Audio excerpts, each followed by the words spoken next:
मुकेश अग्निहोत्री जी, विकार रसूलवानी जी, हमारे कैंडिडेट्स रमन भल्ला जी,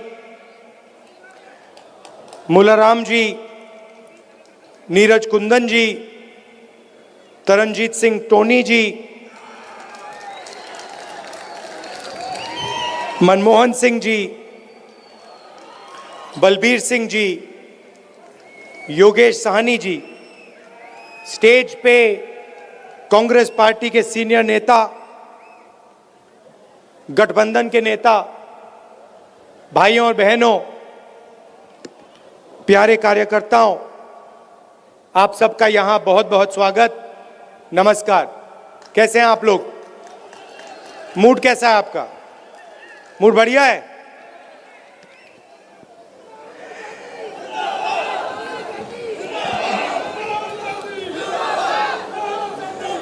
हिंदुस्तान के हिस्ट्री में 1947 के बाद बहुत सारी यूनियन टेरिटरीज को स्टेट बनाया गया, स्टेट्स को बांटा गया। आंध्र प्रदेश में से तेलंगाना बना, बिहार में से झारखंड, मध्य प्रदेश में से छत्तीसगढ़, मगर पहली बार इंडिपेंडेंस के बाद एक स्टेट को यूनियन टेरिटरी में बदला गया। वो जम्मू कश्मीर के साथ हुआ है। और मैं इस स्टेट से आपसे कहना चाहता हूं कि यह आपके खिलाफ अन्याय है।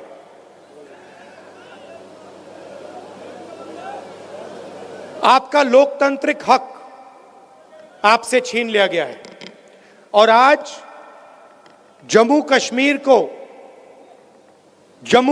के लोग नहीं चलाते हैं। आज जम्मू कश्मीर को दूसरे स्टेट के लोग चलाते हैं।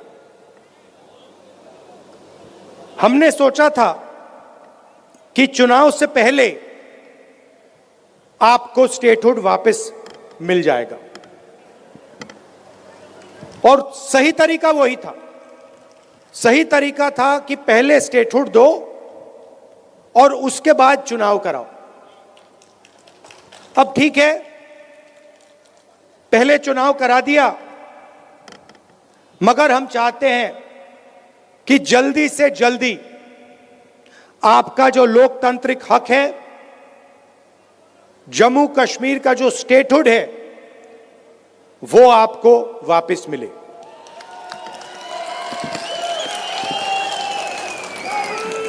ये हिंदुस्तान की हिस्ट्री में पहले कभी नहीं हुआ है कि किसी स्टेट से हमने उनका अधिकार छीन लिया और स्टेट को यूनियन टेरिटरी में बदल दिया। पहली बार हुआ है और मैं सही बोलूं तो ये कभी नहीं होना चाहिए, किसी और स्टेट के साथ ये कभी नहीं होना चाहिए। और मैं आपको यहां गारंटी देता हूं कि अगर बीजेपी ने आपको स्टेटहुड नहीं दिया तो हम विपक्ष में हैं, हम इंडिया गठबंधन का पूरा दम आपको स्टेटहुड दिलवाने में लगा देंगे। पार्लियामेंट का इस्तेमाल करेंगे, लोकसभा का इस्तेमाल करेंगे, राज्यसभा का, सड़कों पे उतरेंगे और हम आपको जो आपका हक है वापस दिलाएंगे। और अगर किसी कारण बीजेपी ने नहीं माना तो फिर हम पहला काम, जैसे ही इंडिया गठबंधन की सरकार बनेगी, जो बनने जा रही है, पहला काम हम जम्मू और कश्मीर के लोगों को स्टेटहुड देने का करेंगे। क्योंकि ये आपका हक है, ये आपका फ्यूचर है, इसके बिना आप आगे बढ़ ही नहीं सकते। जम्मू कश्मीर का आप सपना देख ही नहीं सकते हो। जम्मू हब है। कश्मीर को, कश्मीर के बिजनेसेस को, कश्मीर के प्रोडक्शन को बाकी हिंदुस्तान से जोड़ता है। सेंट्रल हब है ये। और इस हब का जो काम था उसको इन लोगों ने खत्म कर दिया है। इसका जो रोल था उसको इन लोगों ने खत्म कर दिया है। जम्मू के जो छोटे बिजनेसेस थे, मीडियम साइज बिजनेसेस थे, एंटरप्रेन्योर्स थे, इनकी रीढ़ की हड्डी बीजेपी की सरकार ने और यहां के लेफ्टिनेंट गवर्नर ने तोड़ दी है। नतीजा यह है कि जम्मू कश्मीर के लोगों को, युवाओं को रोजगार नहीं मिल सकता है। आप कुछ भी कर लो, जब तक जम्मू कश्मीर के स्मॉल और मीडियम बिजनेसेस अपने पैरों पर नहीं खड़े होंगे, तब तक इस प्रदेश में, इस यूनियन टेरिटरी में रोजगार नहीं मिल सकता। आप कुछ भी कर लो, जब तक लेफ्टिनेंट गवर्नर है तब तक बाहर के लोगों को फायदा मिलेगा, सारे के सारे कॉन्ट्रैक्ट्स उनको जाएंगे और जो जम्मू की जनता है, कश्मीर की जनता है, उनको परे कर दिया जाएगा। यह रियलिटी है। और एक कारण भी है कि आपसे स्टेटहुड छीना गया, कि वो चाहते हैं कि जम्मू कश्मीर को जम्मू कश्मीर के लोग ना चलाएं, बाहर के लोग चलाएं, लेफ्टिनेंट गवर्नर के माध्यम से काम हो और जम्मू कश्मीर की जनता की जो प्रॉस्पेरिटी है वो खत्म हो जाए। यह आक्रमण जो जम्मू कश्मीर में स्मॉल और मीडियम बिजनेसेस पे हुआ है, यह बाकी देश में भी हुआ है। पूरी सरकार अदानी अंबानी जैसे अरबपतियों के लिए चलती है।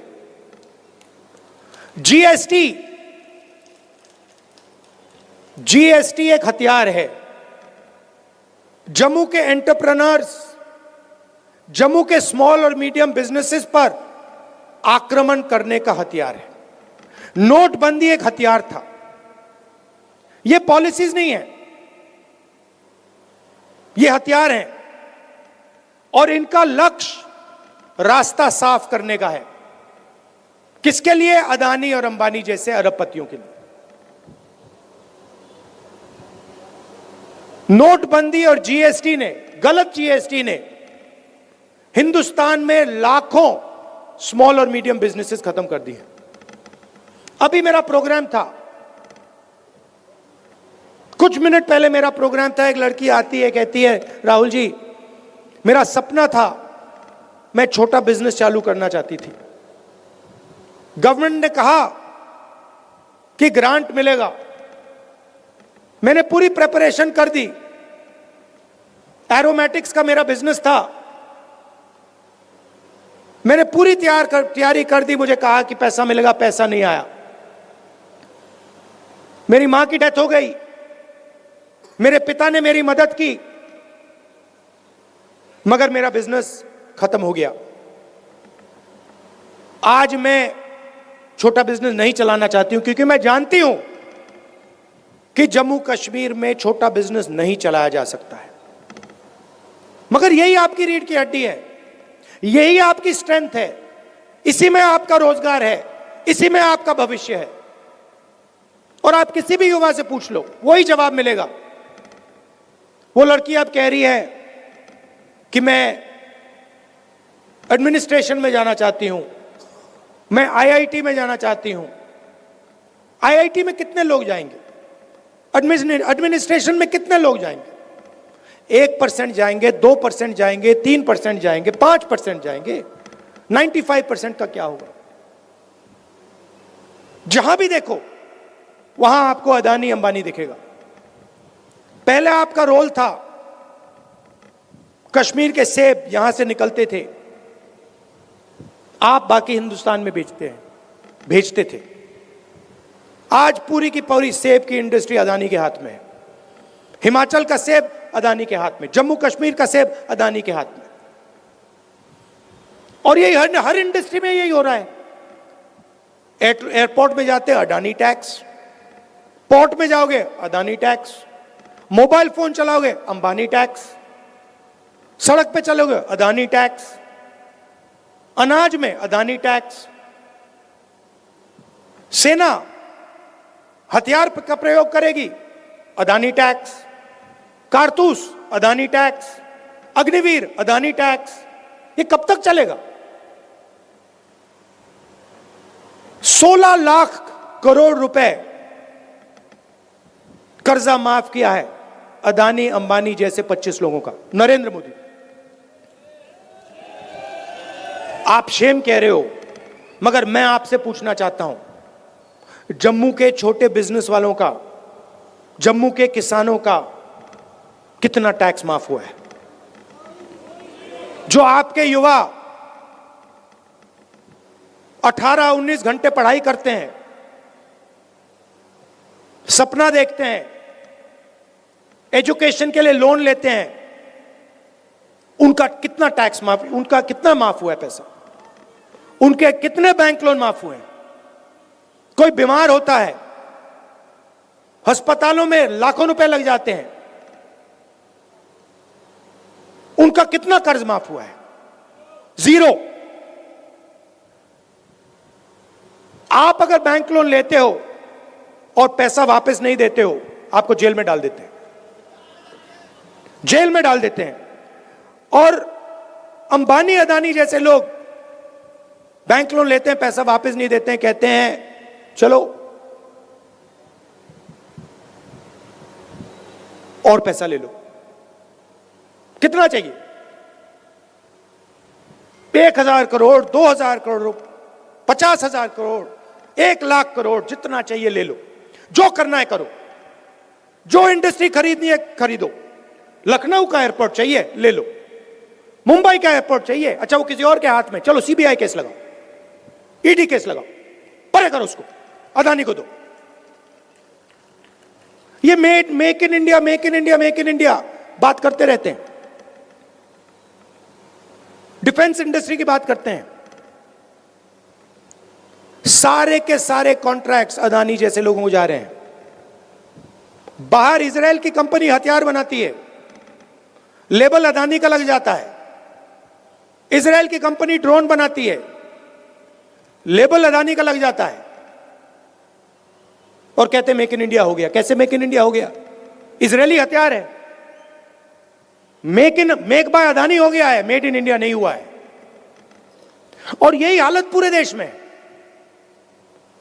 अगर आप गरीब हो तो इलेक्ट्रिक मीटर लगेगा, मॉडर्न टेक्नोलॉजी लगेगी, चमकते हुए मीटर लगेंगे, आपके जेब में से पैसा निकालते जाएंगे, निकालते जाएंगे, निकालते जाएंगे। जीएसटी लगेगी। अभी आपने पता नहीं अन्नपूर्णा रेस्टोरेंट वाली कहानी सुनी या नहीं? वो फाइनेंस मिनिस्टर के सामने खड़ा होता है, कहता है मैडम बड़ी मुसीबत है, मैं अगर बन बेचूं एक जीएसटी लगती है, अगर उसमें क्रीम डाल दूं दूसरी जीएसटी लगती है, अगर बन और क्रीम अलग बेच दूं तो तीसरी जीएसटी लगती है, मैं क्या करूं? और यही हालत सबके साथ है। ऐसी कॉम्प्लिकेटेड जीएसटी बना दी है, क्यों? एक्सटॉर्शन करने के लिए। गलती करो, ईडी वाले, सीबीआई वाले, इनकम टैक्स वाले आ जाएंगे, जीएसटी वाले आ जाएंगे, पैसा लेंगे चले जाएंगे। यही सिस्टम चल रहा है। तो ये चुनाव आपको अधिकार देने का चुनाव है, और शुरुआत स्टेटहुड है। उसके बाद सरकार आएगी, जम्मू कश्मीर के जो स्मॉल और मीडियम बिजनेसेस हैं, जो लोकल इंडस्ट्री है, उनकी रक्षा करने वाली सरकार होगी। बैंक के दरवाजे आपके लिए खुलेंगे, आपको सपोर्ट मिलेगी, आपको टेक्नोलॉजी मिलेगी। उनकी जगह है, अंबानी की जगह है, अदानी की जगह है, मगर आपकी भी जगह है। यह नहीं होगा कि भैया उनको सब कुछ दे दिया और जम्मू कश्मीर के लोग देखते रह गए। पीओके से रेफ्यूजीज आए, उनसे मनमोहन सिंह जी ने वायदा किया था वो वायदा पूरा किया जाएगा। सॉरी, कश्मीरी पंडित से जो मनमोहन सिंह जी ने वायदा किया था वो वायदा पूरा किया जाएगा। और जो हमारे रेफ्यूजीज हैं जो पाकिस्तान ऑक्यूपाइड JNK से आए हैं, 2014 में जो उनको वायदा किया गया था फाइनेंशियल पैकेज का, वो भी हम पूरा करके दिखाएंगे। ये जो स्मार्ट मीटर्स लगा रखे हैं, ये जो नरेंद्र मोदी जी की टेक्नोलॉजी है, इसको हम यहां से हटा देंगे, ये हमें नहीं चाहिए। और जो पंजाबी है इसको हम ऑफिशियल लैंग्वेज बना देंगे। मगर मेन बात मैं आपसे कहना चाहता हूं कि देखिए, एक तरफ हिंदुस्तान के प्रधानमंत्री हैं, उनका डायरेक्ट कनेक्शन ऊपर है, वो भगवान से बात करते हैं। सुबह उठते हैं, वो कहते हैं कि भैया मैं नॉन बायोलॉजिकल हूं, आप लोग बायोलॉजिकल हो, नरेंद्र मोदी नॉन बायोलॉजिकल है, वो इंसान नहीं है, वो डायरेक्ट भगवान से कनेक्शन लेता है। सुबह भगवान उनसे कहते हैं क्या करना है, वो करते हैं। हम इंसान हैं, हम आप जैसे हैं, हम आपकी बात सुनना चाहते हैं, समझना चाहते हैं, और ये दिल का रिश्ता है। मैं लोकसभा में हूं, ऑपोजिशन लीडर हूं, जहां भी आपको मेरी जरूरत हो, जहां भी जरूरत हो, रेफ्यूजीज के मामले में हो, स्टेटहुड के मामले में हो, स्मॉल मीडियम बिजनेस के मामले में हो, जहां भी आप मुझे ऑर्डर करोगे, जो भी आपका हुक्म होगा, मैं आपके लिए वहां कर दूंगा। और जब भी आप चाहोगे कि भैया राहुल जम्मू आओ, हमारी बात सुनो, हमारी मदद करो, मैं आपको आपके सामने दिखूंगा। आपको स्टेटहुड देने की जरूरत है, यह मैं आपको गारंटी कर रहा हूं। आज नहीं तो कल इंडिया गठबंधन आपको स्टेटहुड दे देगा। आप सबका दिल से मैं धन्यवाद करना चाहता हूं। नमस्कार, जय हिंद।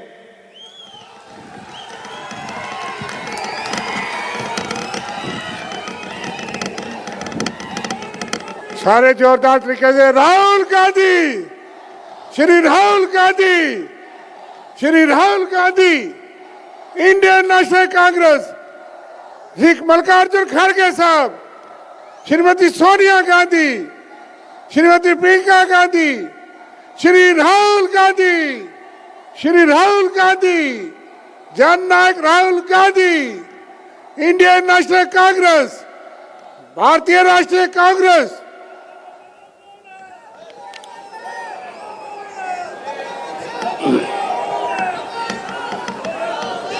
आप सबका बहुत बहुत धन्यवाद। इतनी संख्या में इतनी देर से आप जम करके बैठे रहे, वाह।